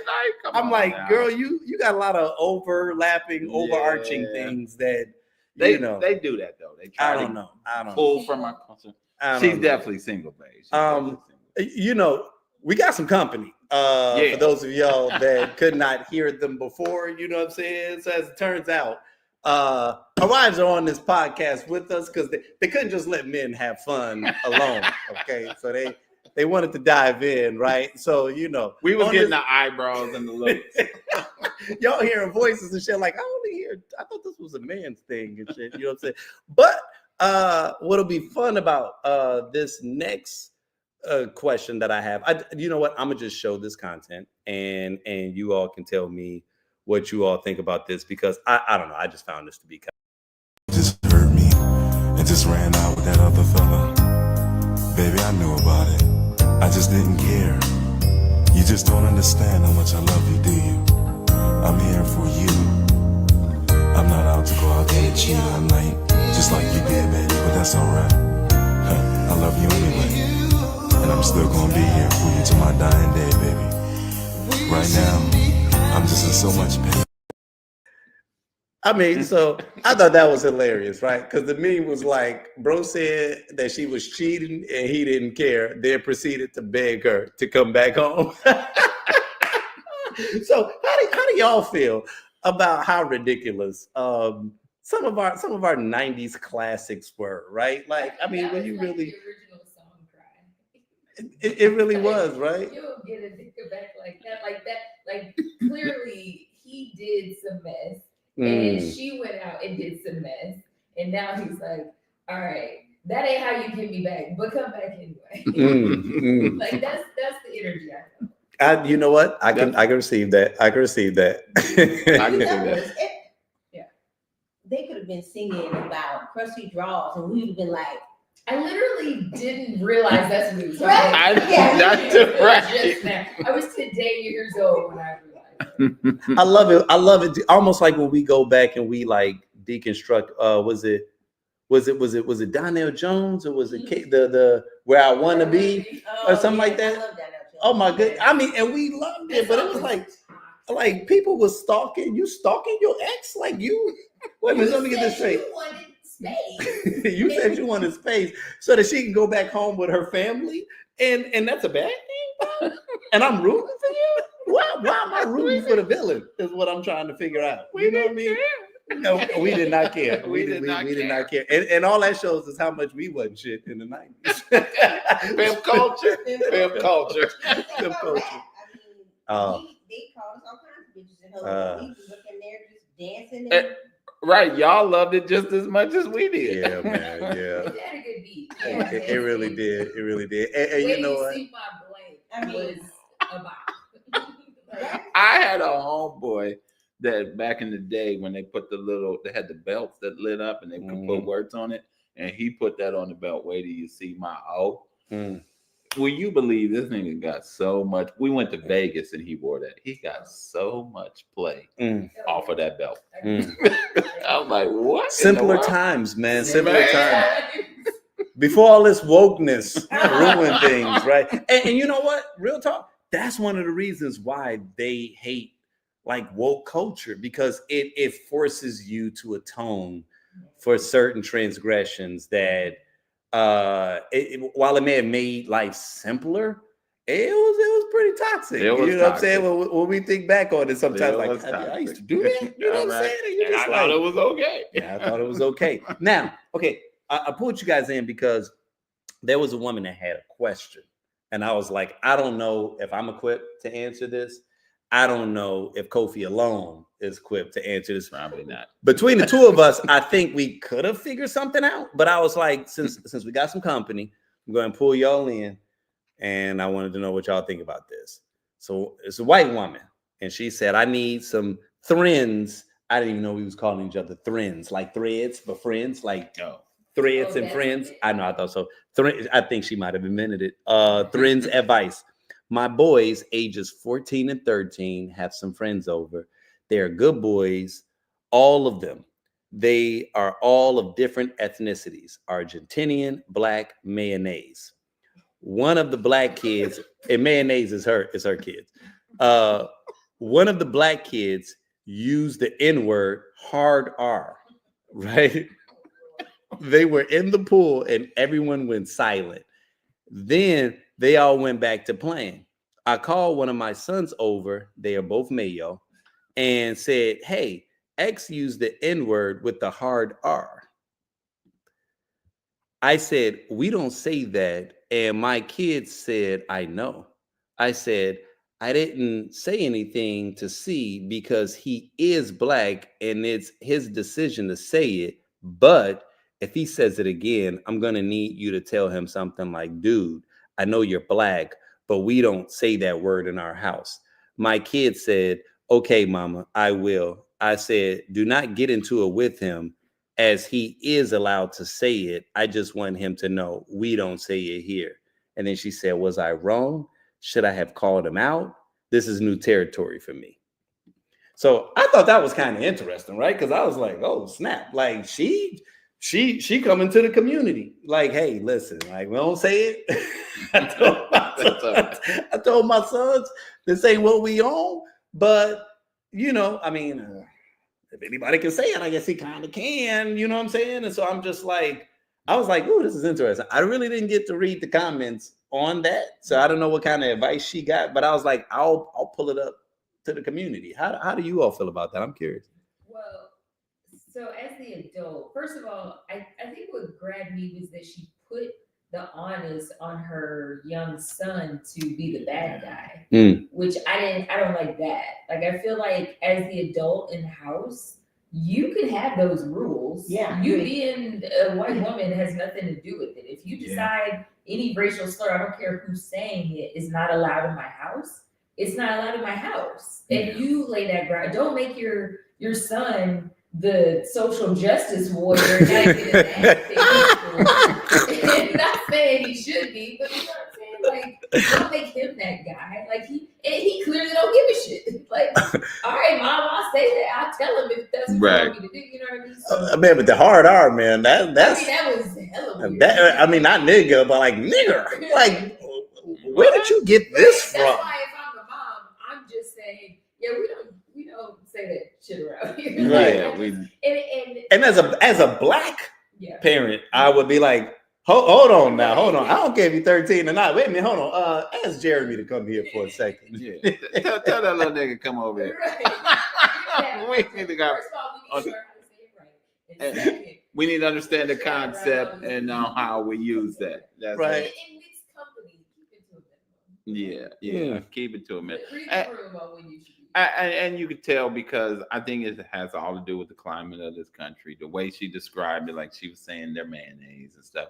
You don't have, if you with us, you don't have to do that to yourself in order to tell us that basically that you're down. I don't even know how to put it, but basically you don't have to self-defecate in order to be an ally. Mm-hmm. And I appreciate her stance on it. Sure. But like you said, you're the parent.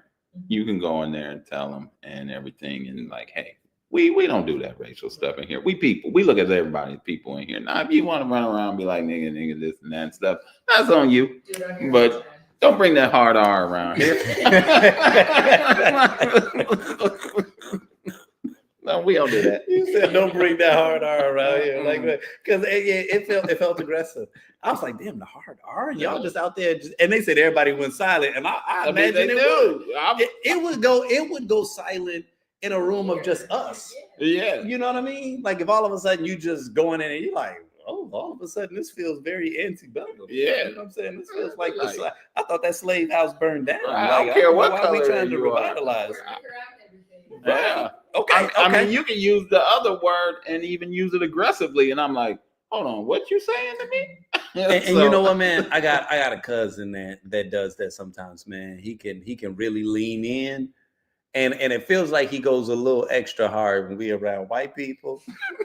and me and my buddy, we feel some kind of way about that shit. Every time he does it, it's like, is this nigga being performative right now, man? Like, let's reel that in, man. Like, I don't mind because I'll take dominion of the word, but bro, like, come on. All of a sudden, I feel a little, it's like Paul Mooney or something. I feel like I'm watching a Paul Mooney. But Paul Mooney could do that because that's who he was. So yeah, you came to feel uncomfortable when you go to watch a Paul Mooney episode. Right. Okay, final topic, and I got to get y'all's opinion on this. You know what I'm saying? I'll just go ahead and jump right into it because it kind of speaks for itself.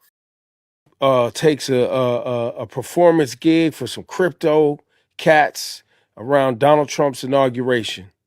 You knew the water was going to be hot, but you went ahead and delved into it. What do you have to say to people now that maybe are feeling some type of way? Well, I think the situation that needs to be explained is that, 30 minutes or 30 years, right? So how long did I DJ for that night? 30 minutes? Yeah. Right? So David Sachs, which is the head of crypto. So say, for example, Ebro is David Sachs. He's been my friend for 15 years. Ebro gets a job from the White House to go do some crypto business when me and Ebro been doing crypto business since it started.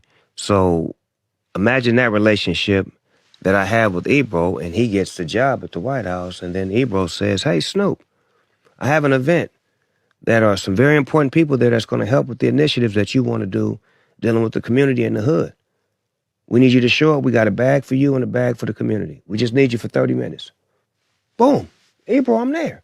Show up, do the show, go back to the public. Man, why he do that for him over here?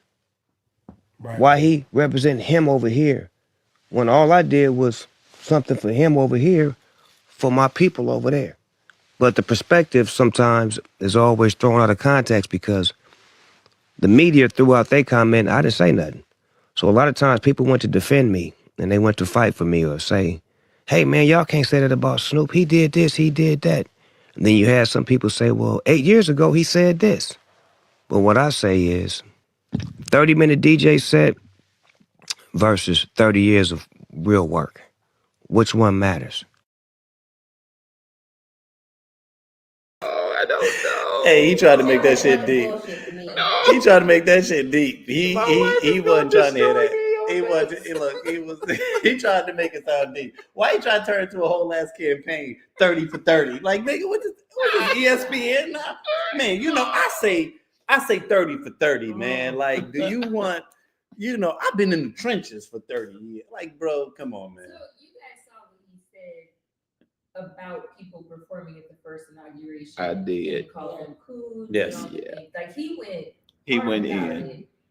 If first of all, there's nothing that improved since then. So like this person has only gotten worse. Right. I don't know how all of a sudden so many people have bought it, but that's a different conversation. So you had that stance then. You're talking about this guy that's supposed to be your friend, even if it was on the same level, Ebro or whatever. But if he was your friend and you know this person is actively harming my community, your friend should understand when you say, look, I love doing business with you. I really don't want to burn this bridge, but you have to understand why I can't do this. Like, I know it's not like at the inauguration, but it's still like during that weekend, I'd rather not. If he didn't understand that, he's not your friend. Exactly. And you don't need this money unless you do, and we don't know. But like, Snoop, when have you been hurt? I mean, you've been doing all this random shit. You were Maybe just you on do the need the Olympics. money. Snoop Hell, I don't know. got cereal, okay? You got cereal at Walmart. He don't need the money, okay? That's bull. I didn't think about that. He got a clothing line and they got some little hoodies. It's bull. Like, I don't. He's backpedaling. Yeah, He shouldn't have done it. And he probably, and maybe that wasn't his intention at the time. He was thinking, oh, it was a quick decision. His friend put him on the spot, but he should have smoked and really analyzed. Smoked. You not high this was Dave. You was not high. I'm looking at this clip, and in every interview, my God, you was at the Olympics with glasses on. I've never not seen you with glasses on. And you do this interview and you look all weird without your glasses. This whole interview seems weird. Oh, no. The interview, it was giving hella weird energy, right? It was giving, I'm backpedaling because, and you know what? You make a really good point, right? Like in terms of acknowledging how weird the energy was, because I think I saw that too. And it actually made me feel good because he knew he caught flack in the early stages and he was very dismissive about it. He's very cavalier about the shit. You know what I'm saying? Right. Like Nelly is. And what that means is on some level, it might not have been his pockets, but it might have been his family, right? Like it's somebody or some people that are relevant to him chin checked him on how bullshit of a move that was. And he is now attempting to atone for that. And instead of apologizing, which is what he should do, because see, that is what atonement is it's acknowledging when you fuck up, it's taking ownership of it, it's calling it out, it's apologizing and saying how you want to correct your behavior moving forward. If you want to get into this space where you're still in denial, then bro, we can still cast you out because you still don't see the ill of what it is that you've done. Because what I would like to know is if Ebro also asked him, all right, well, are you still rocking with Trump? Or what's your relationship like with Trump? Because you were gung-ho anti-Trump then. Can you, on the record right now, tell us that you don't fuck with dude? Because that's how you felt back in 2016. Do you not fuck with him now, or do you fuck with him all of a sudden? He should have just been like, I took the money, y'all.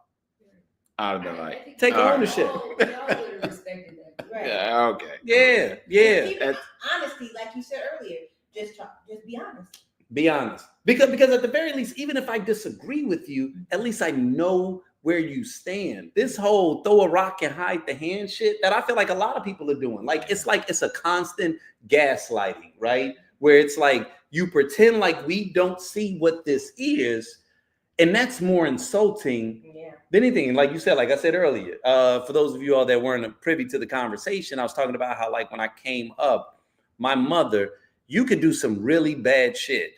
And my mother, you might get away with a mild punishment. Oh, lie about some little shit.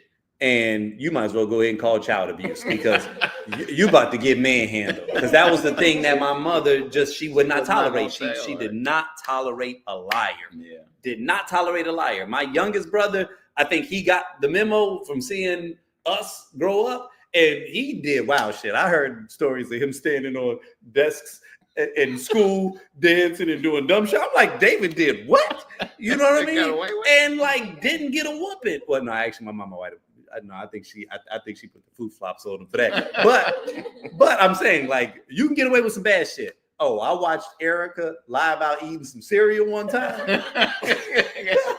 Headlock. Headlock and fall. My mama was on her way to work. She came into the room, and Erica, she was eating, which you should not have to sneak to eat cereal. She said, but she threw the covers over it, and my mother was just walking in. She was about to head out. She had flight attendant. She was about to head out, and she saw the behavior, so she knows immediately what it was. It stopped her in her tracks. Yeah, Erica, what are you doing? Nothing. Y'all, nothing is a small lie. Nothing is a small lie. I think she asked her again before she blew a gasket. Erica, what is it that you're doing? Nothing. She's like, I'm about to put this stomp on you. Nigga, almost called child abuse is all I'm saying. And she did not give out many whoopings growing up. But that was one that let me know, all right, nigga, you better tell the truth. Oh, that was a statement woman. And she was like, hey, if I'll do this over some cereal, guess what? Lie to me. Yeah. I was like George Washington, nigga. I will tell the truth. You know what I'm saying? I was just like, oh, you ain't catching me in the lie forever. You know what I mean? So right. And so like I grew up and I just developed that way where it was like, yo, like being who you are is there's less flack that you catch from being authentic and being honest in who you are than lying and getting caught in that, right? Because then you're being seen as a fraud. Now, I feel like we used to care about that shit as a culture, right? Like if you was a rapper or MC and you said you was gun toting and then it got, later exposed that you wasn't, your career was over. But now they don't care. It's like, oh, Rick Ross, oh, you was actually a correctional facility. You never sold no drugs. I don't care, man. Is the beats dope? Like, they let's talk about all the drugs you didn't sell. They don't care anymore, man. We are in this space where as Jada Kiss would say, yo, those numbers ain't adding up. he said somebody else. He would say, I don't believe you. Yeah. Right. And so that's where we're at. And honestly, I think that's how we get to this space now with the president that we have, where like he can openly lie in front of your face, and it's like fake news. And I think that's what bothers me sometimes. Is like I tell you this all the time, Casey. Like if they would just be the bad guy, I'll be comfortable with that. What I don't like is gaslighting us and trying to pretend like you don't think that there's anything wrong with taking a $400 million jet from a Middle Eastern country. Like it's cool. Do what you gonna do, bro. Because honestly, they probably did bug the shit, and it probably will fucking go down.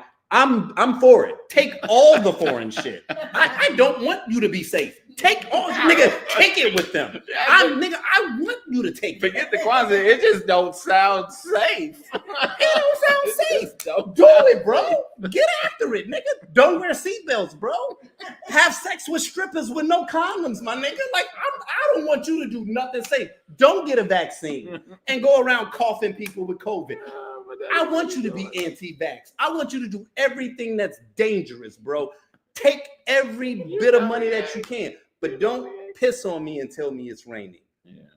Don't, because now you're insulting my intelligence, and now I'm looking at everybody else pretend like they don't see the thing that I think is obvious, and it makes you feel like you're crazy. Right. Well, the one thing I took from this with the whole Snoop thing, I was like, Pac was right. I brought all the way to Pac. Pac had an issue with him and the whole Puffy thing, and now I ain't even going into that because I'm pretty sure we ain't got time. And then it was like he felt some kind of way about Snoop with that, and then you do this. I was like, wow, did Pac see into your character at that time and realize this is who you are?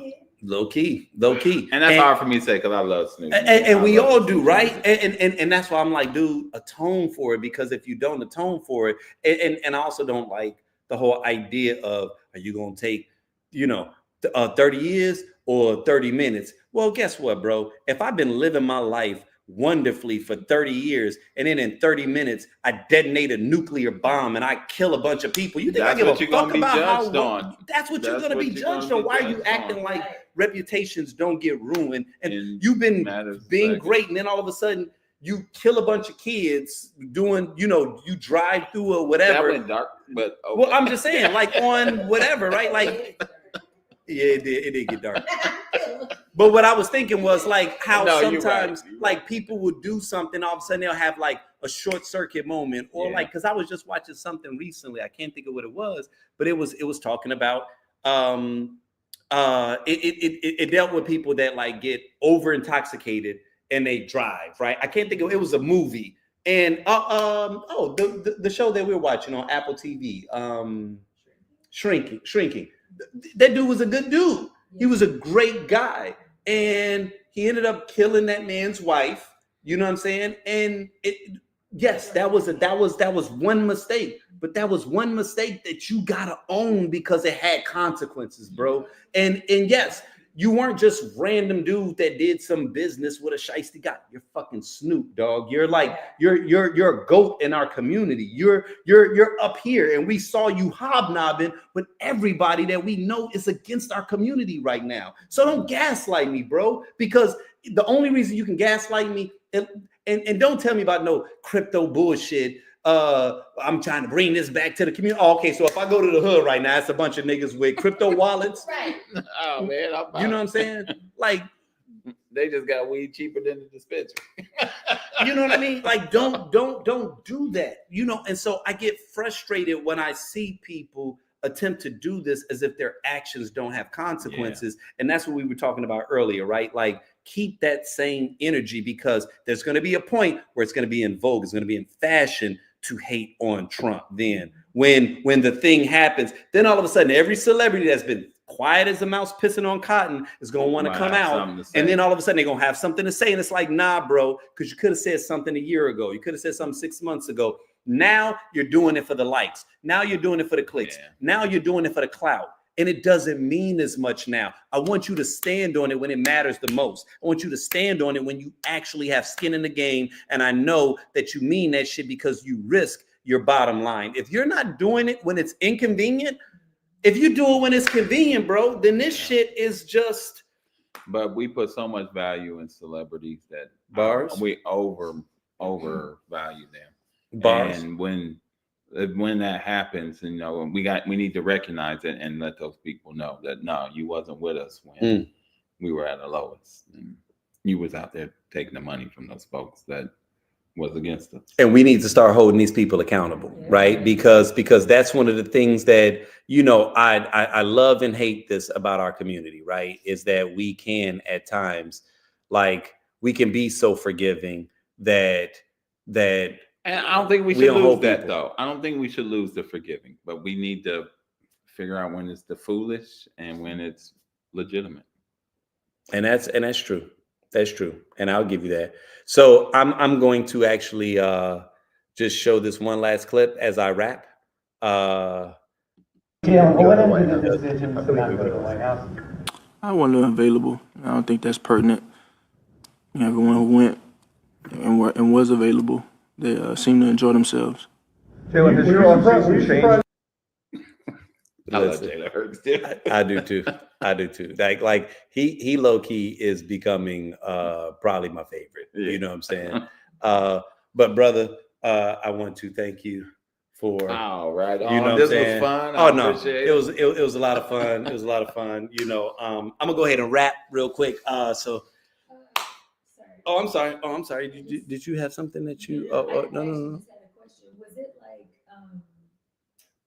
like the Hoochie Daddy episode? Like, did you guys say to yourselves, "Let me put on shorts"? He said that early. Ladies can see my legs. Okay, so I missed that. I was putting But I thought that was great because y'all was struggling. That was on accident. No, y'all Whatever. Okay. It's definitely some hoochie daddy activity that's going on right now. I ain't even gonna pretend like it's not. It's hot outside. So for those that don't know, we are in Phoenix, Arizona, and it was every bit like 100 degrees. You know what I'm saying? We was watching the game, and I was like, yeah, these thighs about to be showing this shit. I ain't even been in the gym, but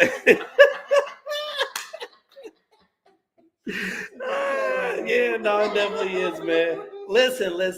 As I rap, man, I ended on Jalen Hurts, right? Because yeah, man, like he is like one of my new favorite people, and not even new. Like I've been rocking with him for a minute, because to me, he is the embodiment of like just Black excellence, right? And what do I mean by Black excellence? I'm talking about someone that puts in the work.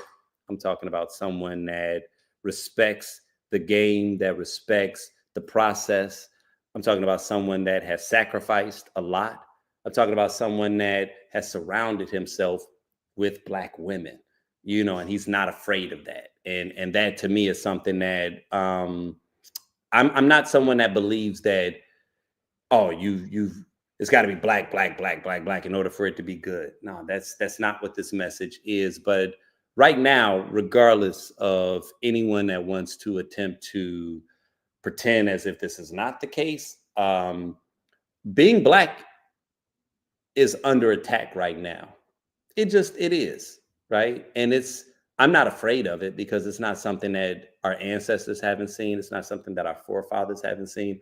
It's not something that we can't handle, right? It's not something that we're not going to bench press. But I'm also not going to delude myself into pretending that right now the sentiment is anti-Black right now, right? And a lot of it has to do with this administration. A lot of it has to do with just a wide array of different things that are occurring right now. And, when we talk about the celebrities, I 100% agree with what Kofi just said a moment ago in terms of us placing too much weight and placing too many expectations on celebrities. One of the things that I think oftentimes I lament over is that in times past, it did used to mean something, right? Like when you think about the Harry Belafontes, when you think about the Sidney Poitiers, the Eartha Kitts, like these people were at the height of Black celebrity. They were our icons, but they were also very deeply ingrained in the Black community. They were also very deeply ingrained in our culture and in Black liberation. Like there was a point where being connected to our culture meant some shit, right? And then all of a sudden, white people opened up a little gate so that certain of us can cross over, and they took that talented 10th. And then all of a sudden it became cool to pony up to them. Then all of a sudden it became cool that if you're accepted by them, that was elite, right? And then we stopped building our own. We stopped to fortify our own. That shit was strategy. They were not inviting us. They were not congratulating us. They were not welcoming us. They were weakening us, right? That shit was strategic because they knew that if we can let the talented 10th come into our communities and we can start to take their tax dollars, they will become more part of our world, and then they will not feed back into their community. They'll start to feel ostracized from their own community. And now what you see when it relates to our relationship with Black wealth is they don't trust us and we don't trust them. When in reality, the solution is us trying to figure this shit out. But we can't figure it out if they are busy tap dancing and trying to impress and feel like they are accepted by the very people that don't really see them as equal, right? And I'm not saying that that's them universally, but like, let's be clear. 70% of them voted for Donald Trump, and they did not do so because they thought that he had the best economic plan. They did not do that, right? So if 70% of them, I'm not saying that all of them are bad, but let's be clear. If 70% of them felt comfortable going into the voting booth and pulling that lever, they made a statement. And at what point do we start to acknowledge what that statement means? That's why I get mad that everybody wants to pile on Biden. And I felt this way before his cancer diagnosis, which ripped me apart, right? Because I don't give a shit how much y'all want to hate on that man. That man did a lot of great things in the 4 years that he was in office, right? And a lot of you all may have problems with him. A lot of people that are on the far left and people that want to, all of a sudden these books are being written and it's, oh, he should have done this and he should have done that. I don't think he wanted to run to begin with. I think he ran because he knew he was the only person that could beat Trump. And if he had the wherewithal, he would have tried to beat him again, right? But he had to bow out. And in his stead was another overqualified, highly intelligent Black woman. But why did we not elect her? Why did we elect the cartoon villain as our president, right? And everybody keeps wanting to come up with all of these explanations. And I'm like, y'all, stand on that shit. Because I guarantee you within the next year or two, you're going to regret that decision. It's going to be a whole lot of y'all that we going to want to play the I will vote for Donald Trump. I feel like we should expand that shit beyond Hispanics, to be honest with you. That shit is my theme music because I want everybody to own exactly how you feel right now. Now is not the time to be silent with where you stand because I believe in accountability. I do believe that at some point you have to acknowledge that you knew the difference between right and wrong and you chose wrong because on some level you thought it was going to benefit you because there's no way that you thought that this individual was going to be the best person for us all. You were thinking selfishly. So I don't want y'all to be able to parachute out of this plane once it starts to fucking tank. I don't want y'all to jump off the Titanic and be one of the first ones on the life raft. You know what I'm saying? And then the rest of us are sitting there with the band playing. That's bullshit. I want y'all to own that shit. And what I want, I agree with Kofi. I want us to continue to be loving, forgiving people, but not yet. Not yet. I'm on my atonement. And like I told y'all, there is no atonement by coming over and, you know, trying to pony back up to our community. No, bro. First thing you got to do is you got to admit you were wrong, right? I used to work in addiction, okay? You cannot move past your addiction if you do not first admit that you had an addiction.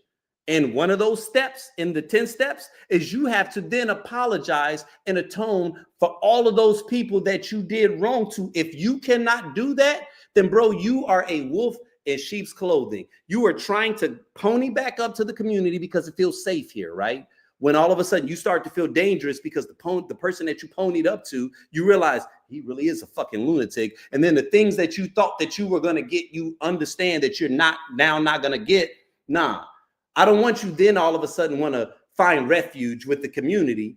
You know what I'm saying? Because what happens when the next character with a little more savvy, you know what I'm saying, that's not quite as maniacal as he is, steps in, you're going to make the same decision.